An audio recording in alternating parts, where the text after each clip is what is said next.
आज के वीडियो में साथियों चर्चा होगी आरंभ, प्रारंभ और शुभारंभ में क्या अंतर है।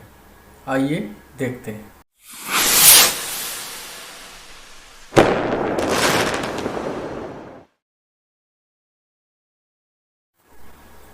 नमस्कार साथियों, मैं राकेश बख्शी अपने YouTube चैनल राकेश बख्शी पर आपका एक बार फिर हार्दिक स्वागत करता हूं। साथियों, जैसे पिछले वीडियो में मैंने बताया था कि अगले वीडियो में आरंभ, प्रारंभ और शुभारंभ पर हम चर्चा करेंगे। तो सबसे पहले आपको बताऊं, आरंभ का मतलब होता है शुरुआत। शुरुआत तो प्रारंभ का भी मतलब होता है, लेकिन आरंभ में अंतर ये है कि जब कोई नया कार्य प्रथम बार शुरू किया जाता है तो उसको हम आरंभ कहते हैं। जैसे मान लीजिए आपने प्लाट खरीदा और उस पर घर बनाने का काम जो कर रहे हैं वो आरंभ होगा। दूसरा है प्रारंभ। जैसे मान लीजिए आपने प्लाट लिया, काम शुरू हुआ, प्लिंथ लेवल पे आके वो रुक गया, 1 साल तक रुका रहा और उसके बाद दूसरी साल जब कार्य प्रारंभ होता है तो उस कार्य को हम प्रारंभ ही कहेंगे, उसको आरंभ नहीं कह सकते, क्योंकि वो एक बार शुरू हो चुका है और बाद में दोबारा शुरू हो रहा है।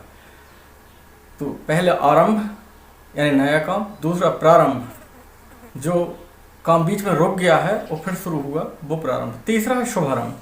शुभारंभ जिस कार्य के पहले मुहूर्त देखा गया है, देश काल परिस्थिति का विचार किया गया है, उस कार्य को शुभारंभ बोलेंगे। जब उस कार्य का प्रारंभ होगा, आरंभ होगा, तब हम उसको बोलेंगे शुभारंभ। देश मतलब वो जहाँ आप घर बना रहे हैं वो सही जगह है कि नहीं, परिस्थिति, आपकी आर्थिक स्थिति जो है वो उस निर्माण कार्य में या जो भी कार्य आपने लिया है हाथ वो पूर्ण करने में सक्षम है कि नहीं है। यदि इसका विचार किया गया है तो निसंदेह वह कार्य आपका पूर्ण होगा और वह शुभारंभ ही कहलाएगा।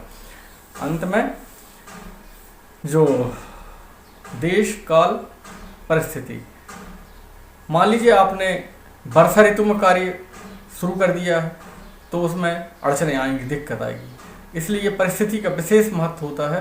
तो देश काल परिस्थिति का विचार करके और मुहूर्त निकाल के जब सारे कार्य का आरंभ किया जाता है तो वो शुभारंभ कहलाता है। आज के वीडियो में इतनी ही चर्चा। नमस्ते।